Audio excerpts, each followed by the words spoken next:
O crescimento da construção civil já é uma realidade na Paraíba. As incorporações imobiliárias de edifícios e verticalizações vêm crescendo, tudo de acordo com como manda o figurino. O processo de incorporação imobiliária é o nome dado para as atividades de construção e comercialização de edificações. A partir deste passo, os cidadãos já podem viver em regime de condomínio. As regras que incorporam este processo estão sendo reformadas há mais de 30 anos. A legislação é antiga e precisa de reformulações para o mercado atual. Recentemente estamos tentando fazer um trabalho de correção do Código de Urbanismo e edificações e plano diretor, como Código de Obras, que são uma demanda que vem sendo paulatinamente cobrada pelos arquitetos, pelos construtores e pelos corretores imobiliários, e a gente está tentando fazer um trabalho de correção junto com o Conselho de Arquitetura, o CREA e as demais entidades na Câmara de Vereadores para ver se alteramos essa lei, atualizamos elas e deixamos ela com a previsão já para os próximos anos. Mesmo com regras antigas, o responsável pela criação de condomínios precisa saber que carrega responsabilidades ao construir e administrar um local. Pessoas físicas ou jurídicas podem fazer incorporação imobiliária, podem participar desse tipo de contrato.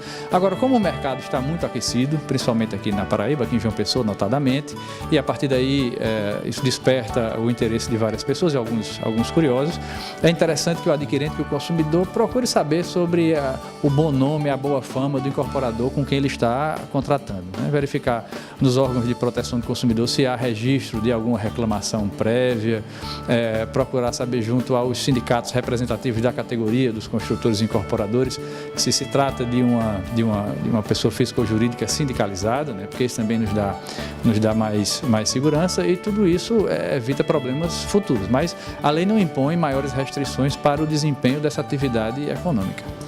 Mas o consumidor que vai comprar um local precisa se prevenir para não cair em armadilhas.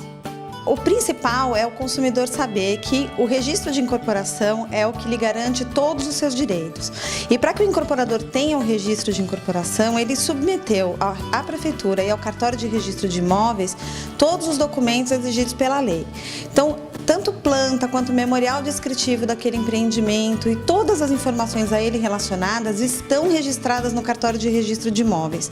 Às vezes o comprador fica um pouco inseguro com relação àquilo que está sendo transmitido para ele na venda e discute algumas questões relacionadas ao contrato, mas ele também pode se socorrer do Cartório de Registro de Imóveis, onde todas as informações são públicas. Se ele chegar até lá, explicar qual é o empreendimento que ele está interessado, pedir ajuda do pessoal do cartório, vão fornecer para ele todos esses documentos. Atenção principalmente ao contrato.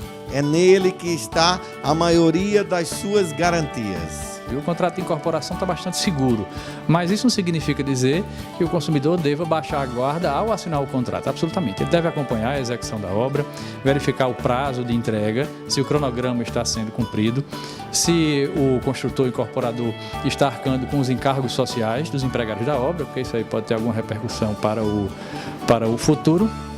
E um eventual atraso, claro, poderá trazer aí direitos para o consumidor, para o adquirente, e alguns problemas para o incorporador. Portanto, é interessante que ele acompanhe o desenrolar da obra, verifique se os materiais que estão sendo utilizados correspondem ao prospecto do plano, para que não só na assinatura, mas no decorrer do contrato ele também não tenha nenhum problema. O procedimento de pagamento também deve ser negociado minuciosamente com o construtor para evitar futuras surpresas. Esse contrato é um contrato de longo prazo, né? São contratos que se estendem aí às vezes até por 300 meses, então é claro que é estabelecido o que a gente chama de cláusula de escala móvel para manter o valor atual das prestações. Até a entrega do imóvel, o patamar de juros é um. Após a entrega do imóvel, contratualmente se estipula um patamar diferenciado, né? Até a entrega do imóvel se cobra o patamar do INCC, que é o Índice Nacional da Construção Civil, que costuma ser um índice relativamente baixo, né? Após a entrega do imóvel, aí sim podem ser praticados juros de 1% ao mês, mais o IGPM, o que majora significativamente o valor das prestações, né? Portanto, aqui vai uma dica: se houver possibilidade de você quitar o imóvel até a entrega, né, economicamente você faz um bom negócio.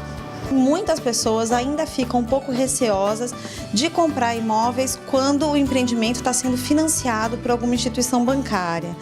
A gente entende esse receio de todo mundo, afinal de contas não foram poucos os casos que todo mundo tomou conhecimento com relação a empresas que quebraram e teve uma discussão muito grande com o banco e o banco tomou o empreendimento e os consumidores ficaram a ver navios durante muito tempo.